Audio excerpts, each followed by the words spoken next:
News Tamil தொடர்பிலிருந்து தொலைக்காட்சியினுடைய எல்லா நண்பர்களையும் கேட்டு 1000 நாள் உணவு கொடுத்திருக்கிற நம்முடைய நெல்லை பாலு அவர்களுக்கு என்னுடைய மனமார்ந்த நன்றியையும் வணக்கத்தையும் சொல்லிக்கொள்ள ஆசைப்படுகிறேன். நம்முடைய வள்ளலார் அவர்கள் கிட்டத்தட்ட 300 ஆண்டுகள் உணவுகளை கொடுத்து பசியாறுகிற அந்த தன்மையை செய்தார்கள். ஆகவே வள்ளலார் சொல்லுகிற போது அந்த வயிற்றுக்கு ஏற்பட்டிருக்கிற அந்த உணர்ச்சியை நாம் பசி அடங்கி செய்ய வேண்டிய நிலைமைக்கு உருவாக்க வேண்டும் என்பதை கூறியிருக்கிறார்கள். அப்படி உணவு செய்திருக்கிற அத்தனை பேருக்கும் அத்தனை மக்களுக்கும் என்னுடைய மனமார்ந்த நன்றியையும் வணக்கத்தையும் சொல்லுகிறேன்.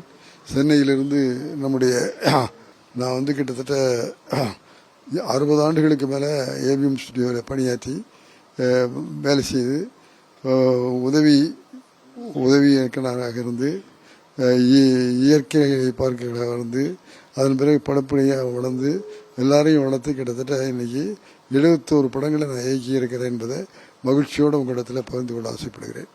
அதுக்கு காரணம் நம்முடைய அண்ணன் சூப்பர் இயக்குநராக இருக்கிற ரஜினிகாந்தனுடைய வாழ்விலையும் சரி, கமலாக இருந்தாலும் சரி, குமர அதிகராக இருந்தாலும் அத்தனை பேருக்கு என்னுடைய மனமார்ந்த வாழ்த்துக்களை சொல்லிக்கொள்ள ஆசைப்படுகிறேன். இத்தனை ஆண்டுகள் பயணங்கள்ல உங்களுக்கு மறக்க முடியாத தருணம் ஏதாவது சிவாஜி சாரோட உள்ள ரஜினி இவங்களோட பயணித்த தருணம் ஏதாவது? அது பயணிகளை அவ்வளவு சுருக்கமாக சொல்ல முடியாது. ஏன்னா 71 இடங்களை நான் பணியாற்றி இருக்கிறேன். 76 இடங்களிலேயும் நான் வெற்றி பெற்றிருக்கிறேன்.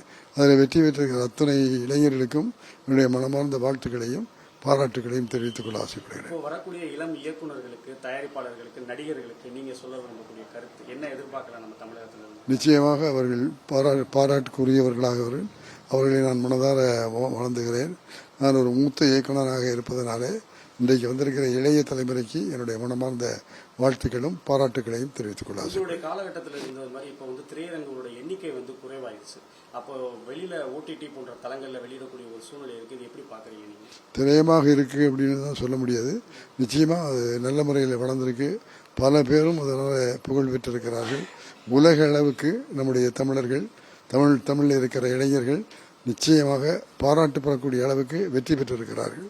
அவர்கள் தொடர்ந்து வெற்றி பெற வேண்டும் என்று உளமாற நான் வாழ்த்துகிறேன். பொதுவாக ஓல்ட் இஸ் கோல்டுன்னு சொல்லுவாங்க. பல வெற்றி இயக்கங்களை படங்களை கொடுத்த நீங்க ஏதாவது ஒரு படத்தை இயக்குவீங்க நாங்கள் எதிர்பார்க்கலாமா? மீண்டும் நல்ல படங்களாக நல்ல கதைகளாக இருந்தால் வளர்க்க வேண்டும் என்பதில் எனக்கு எந்த விதமான தடுமாற்றமும் இல்லை. நாங்கள் உலக அளவுக்கு வளர்ந்துருக்கிறோம் அப்படின்னு சொன்னால் நான் 71 படங்களில் நல்ல படங்களை பற்றி அதனுடைய நல்லறிவை பெற்று வாழ்த்தியிருக்கிறேன். ஆகவே இன்னைக்கும் அதை வெற்றி பெற நாங்கள் வாழ்த்து கூறுவோம். அதே மாதிரி இளைய தலைமுறைக்கு என்னுடைய மனமார்ந்த வாழ்த்துக்கள். செய்திகளை உடனுக்குடனும் துல்லியமாகவும் தெரிந்து கொள்ள சப்ஸ்கிரைப் பண்ணுங்க.